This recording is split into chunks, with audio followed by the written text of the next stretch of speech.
मान्यता नहीं थी इस इंस्टीट्यूट की, फिर भी ये पिछले 6 से 7 सालों से कैसे चल रहा है। बच्चों के भविष्य से खिलवाड़ हुआ है, उनके करियर को चौपट कर दिया गया है, लाखों रुपए फीस 6 साल से ये इतना बड़ा इंस्टीट्यूट चल रहा है और सरकारी तंत्र को पता नहीं है। उन अधिकारियों पर, मेडिकल विभाग के उन अधिकारियों पर भी आप एफआईआर होनी चाहिए। 2 साल हो गए हमारे पेपर नहीं हुए। बस ये कहा जा रहा था कि अगले मंथ होंगे, अगले मंथ हो गए, कभी पेपर हुए ही नहीं। हमारे लगातार प्रयास के बाद भी स्वास्थ्य विभाग की लापरवाही और स्वास्थ्य विभाग का भ्रष्टाचार जो है वो थमने का नाम नहीं ले रहा है। लगातार हम स्वास्थ्य विभाग की खबरें दिखाते हैं, लगातार बताते हैं कि स्वास्थ्य विभाग किस तरीके से लापरवाह है। सीएमओ साहब के पास कंप्लेंट भी करते हैं, लेकिन उसके बाद भी कोई कार्रवाई नहीं होती है। अभी हम लोग बरेली के सौफिटा पर हैं और यहाँ पर ये कॉलेज है Indian paramedical institute of Bareilly, जो कि कल मेडिकल के कुछ अधिकारियों ने यहाँ पर छापा मारा पुलिस के साथ मिलकर और ये पाया कि सारे दस्तावेज फर्जी थे।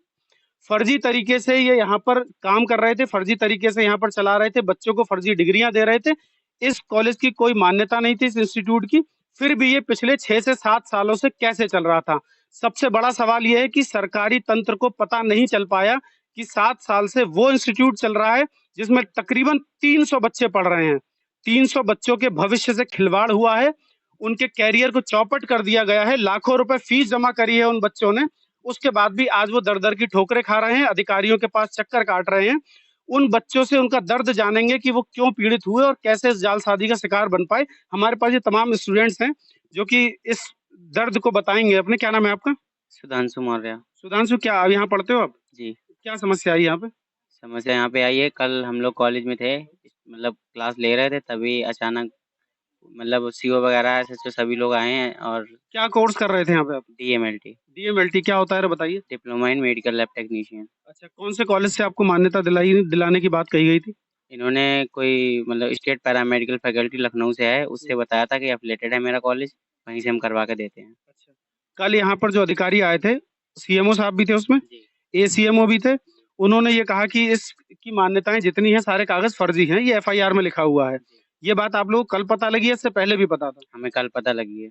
एसीएमओ साहब ये कह रहे हैं कि बच्चे जो हैं वो शॉर्टकट रास्ता ढूंढते हैं कि बिना पढ़े हमें डिप्लोमा मिल जाए, डिग्री मिल जाए, इसलिए ऐसे कॉलेजों में चले जाते हैं। क्या ये बात सही है? क्या नाम है आपका? सईदा निकत फातिमा रिजवी, क्या कर रहे हो आप यहाँ पे? एएनएम। ये इसको शॉर्टकट रास्ता तो नहीं था आप लोगों ने अपनाया कि यहाँ पर जाना ना पड़े और डिग्री मिल जाएगी ऐसे? सब डेली कॉलेज आ रहे हैं, आप अटेंडेंस जैसा देखिए, सब रेगुलर। एसीएमओ साहब ने ऐसा कहा है? नहीं, हम तो यहाँ रेगुलर आ रहे हैं, आप चाहे अटेंडेंस रजिस्टर देख सकते हैं। अच्छा, अब इसके मालिक कहाँ हैं? आप जेल में हैं, इज्जत नगर थाने में। आप लोगों ने अभी क्या कार्रवाई करी है? हम लोगों ने कोई कार्रवाई नहीं की है, हम लोग डीएम के पास गए थे, उनसे मतलब एप्लीकेशन दिया, ज्ञापन दिया उन्हें कि हम लोग। मैं आपको बता दूं, ये सेम एक कोपल अस्पताल जो बरेली में था, जिसको लेकर हमने लगातार खबरें दिखाई थी, सेम वैसा ही मामला है और उसी तरीके से उसमें भ्रूण की जांच कराई गई थी, अधिकारियों को पता था। उसके बाद बाहर से एक टीम आती है, वो छापा मारती है, तब ये पता लगता है कि यहाँ पर भ्रूण की जांच होती है। ऐसे ही यहाँ पर 6 साल से ये इतना बड़ा इंस्टीट्यूट चल रहा है और सरकारी तंत्र को पता नहीं है।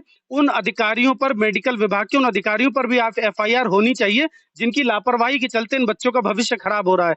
मैं और बच्चों से जानने की कोशिश करूंगा। क्या नाम है आपका? मेरा नाम हर्षित मिश्रा। क्या करते हो आप? डीएमएलटी फर्स्ट ईयर की। कितनी फीस जमा कर दी? इसमें मैंने 22,000 रुपये जमा किए थे। टोटल फीस कितनी थी? टोटल फीस 1 साल की 41,000 थी। अब क्या है, आपको फीस का के लिए क्या कर रहे हो आप?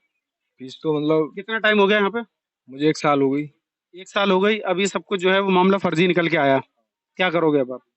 अब तो भविष्य खराब हुआ, मगर हम ये सोचते हैं कि मतलब हमारा कोई और कॉलेज में हमारा एडमिशन करा दिया जाए। वो 1 साल जो है वहाँ मैनेज कर दिया जाए।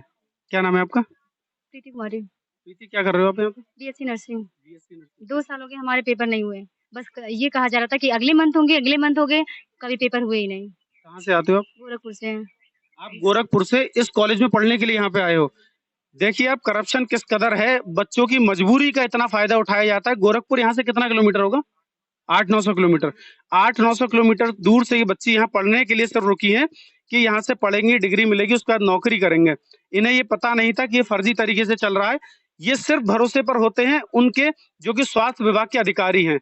बच्चों को नहीं पता इन लोगों को कि किस स्कूल में एडमिशन लेना है, किस में नहीं लेना है, क्योंकि ये जानते हैं कि जो अधिकारी हैं वो पहले चेक कर चुके होंगे। उन्हीं के चेक करने के बाद इस तरीके के अस्पताल या फिर स्कूल चलते हैं। आपको पता था कि फर्जी है? सर नहीं पता था, अगर पता होता तो लेते ही नहीं। 2 साल हो गए, अब क्या करोगे आप? अब क्या करेंगे, यही कर रहे हैं कि हमारे किसी दूसरे कॉलेज में कितनी फीस जमा कर दी थी? 70,000। 70,000 रुपए। किससे मांग रहे हो? फीस कौन देगा? अब सर पता नहीं, ये तो पता नहीं है, और एमडी सर से कोशिश किया जाए वो फीस दे, या तो हम लोग को फीस ही नहीं चाहिए। हम लोग का जो इस साल प्रधानमंत्री एक योजना चलाते हैं, बेटी बचाओ बेटी पढ़ाओ करके। इस तरीके से अगर ये लोग करेंगे तो आपको लगता है कि इस पूरे स्कैम में कहीं अधिकारियों का रोल रहा होगा स्वास्थ्य विभाग के? नहीं रहा होगा, तभी तो ऐसा हुआ। अधिकारियों को ये सूचना नहीं थी कि 6 साल से ही चल रहा है? नहीं थी, तभी तो ऐसा कुछ हुआ। तो ये लापरवाही किसकी है फिर? अगर जब अधिकारियों को नहीं पता चला तो हम लोग को कैसे पता? अधिकारियों को क्यों नहीं पता लगता ये बातें? आप बताओ, अगर अगर आपको कोई ड्यूटी दी जाती है। जरूर होगी भैया, क्यों नहीं होगी? सूचना क्या कह रहे हो? होता है, उनको सब पता होता है। सब पता होता है। 6 साल से हाँ, सूचना नहीं थी तो ऐसे क्यों आए एकदम? सर अगर बच्चों को नहीं पता होती तो बच्चे एडमिशन ही क्यों लेते इसमें? यहाँ 300 बच्चे आप पढ़ते हैं, 300 बच्चे लगातार आते हैं यहाँ पर।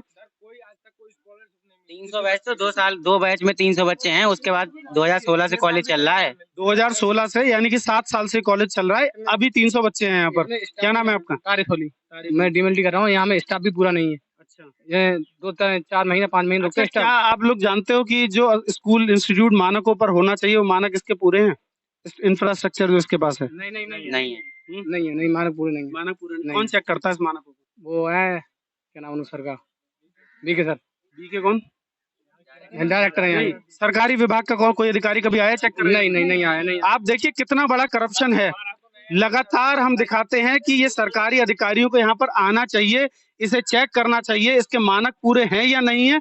या फिर इस तरीके के स्कूल भी बहुत चल रहे हैं, इस तरीके के अस्पताल भी बहुत चल रहे हैं, लेकिन कोई भी अधिकारी चेक करने नहीं आता है। इन 300 बच्चों के भविष्य से खिलवाड़ हुआ। 7 साल में तकरीबन 2000 बच्चे पढ़ गए होंगे यहाँ से। तो जो पढ़कर गए हैं वो क्या कर रहे हैं? वो भी सब एप्लीकेशन लेके वहाँ डीएम ऑफिस पे खड़े हुए हैं। सब फर्जी निकले। तकरीबन 2000 बच्चों के भविष्य से खिलवाड़ हुआ है ये।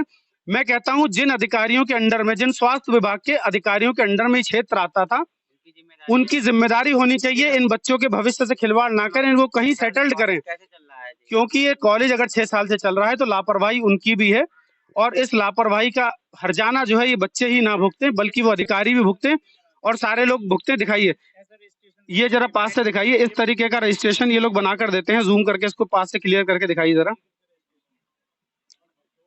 ये मेडिकल का रजिस्ट्रेशन है। आप लोगों में से कोई कभी नौकरी के लिए अप्लाई करने गया क्या इन सर्टिफिकेट से? कोई पुराना स्टूडेंट कोई ऐसा था? तो इन्होंने हमें, क्या नाम है आपका? धर्मेंद्र सिंह। अच्छा, क्या कर रहे हो यहाँ से? हम डीएमएलटी फर्स्ट ईयर। अच्छा, क्या बता रहे हो, बताओ। हमने परसों बीके यादव से बात करी थी तो उन्होंने हमने 10 बजे से कही थी तो उन्होंने हमें 3 बजे लेटर निकाल के दिया है। ये वाला लेटर फिर ये कहीं दिखवाया? तो फिर हमने दिखवाया, सौरभ त्रिपाठी नाम का लड़के का नाम पड़ा था, उसने कहा हमने वहां से किया है चंदोसी से। झूठ बोल के मुझे पागल बनाया गया है यहाँ पे। कितनी फीस जमा करते? हमारी अभी 25,000 रुपए जमा है। 25,000 जमा हो चुकी है। कि आपका कॉलेज का एफिलिएशन कहाँ है और आपकी फैकल्टी कहाँ से एफिलिएशन? तो कहते थे कि हमारा एनएसडीसी से, एनएसडीसी में कॉल करते बोलते हाँ यहाँ कोई। आप लोगों ने एडमिशन के टाइम कोई कागज चेक नहीं करे थे या नेट पे सब कुछ चेक कर लिया था गूगल पे? हैं? सर ये हुआ कि गूगल पे डाला, इंडियन पैरामेडिकल कॉलेज आ गया, हम लोग समझ गए। अब अभी हम लोग 12th पास करके आए हैं, इतनी जानकारी नहीं है क्या होना चाहिए। गूगल पे डाला, आया इंडियन पैरामेडिकल कॉलेज है। गूगल पे चेक करके आप लोगों ने एडमिशन ले लिया इसको? लीजिए, इसको हमें भेजिएगा, इसको हमें भेजिएगा, इसको हमें। दस्तावेज जो थे जिनकी कल जांच हुई है वो पूरी तरीके से फर्जी निकले हैं। हालांकि जो हमें दिखाया था, अब इतनी हमें जानकारी नहीं होती है, जो हमें सर्टिफिकेट दिखाया था वो फर्जी निकला। इन बच्चों की इसमें कोई गलती नहीं है, क्योंकि ये विद्यार्थी हैं, पढ़ने के लिए आए थे। इनको ये नहीं पता कि ये स्कूल की मान्यता है या नहीं है, या फिर फर्जी है या फिर ठीक है। जब इनकी कोई गलती नहीं है, क्योंकि इन्हें पता नहीं था, तो फिर गलती किसकी है? गलती है उन अधिकारियों की, जिनको पहले समझ जाना चाहिए था कि ये फर्जी चल रहा है और उसे रोक लगानी चाहिए थी। 2000 बच्चों का भविष्य खराब हुआ है, इनकी आवाज कौन उठाएगा? सवाल सबसे बड़ा ये है, अधिकारी अपना पीछा छुड़ा लेंगे, हम जानते हैं इस बात से, और ये एफआईआर होगी, ये भी महीने 15 दिन में सेटल्ड हो जाएगी। जैसे तमाम जो अस्पताल हैं उनकी सेटल्ड हो जाती है, वैसे ये भी सेटल्ड होगी, क्योंकि स्वास्थ्य विभाग और शिक्षा विभाग 2 ऐसे विभाग हैं हमारे शहर में जिसपे करप्शन जो है वो चरम पर है, और कोई अधिकारी सुनने को तैयार नहीं है।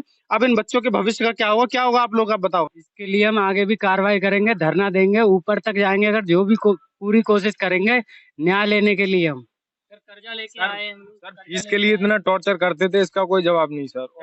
कर्जा लेके आए हैं सर, ऐसे थोड़ी जाएंगे। उम्मीदें लेके आए हैं गांव से हम लोग। पेपरों से पहले ही फीस निकाल लेते थे कि फोन करके कि फीस जमा करो, फीस जमा करो। अब फीस के कैसे जमा कर दें सब? और अभी भी इस गेट पर मुझे लगता है सरकारी ताला नहीं लगा है। ये अभी भी इस गेट पर ताला अंदर से लगा हुआ है, सरकारी कोई सील नहीं लगी है इस पे। हमने देखा तो अंदर का गेट भी खुला है, साइड से रास्ता है अंदर जाने का। यानी कि जो कार्रवाई जिस एंगल से होनी चाहिए उस एंगल से नहीं हो पा रही। हम अधिकारियों से भी इन बच्चों की आवाज उठाएंगे और सीएमओ साहब से पूछेंगे कि सीएमओ साहब ये करप्शन क्यों इतना हावी होता जा रहा है। बने रहिए एक्सपोज टुडे के साथ। जय हिंद।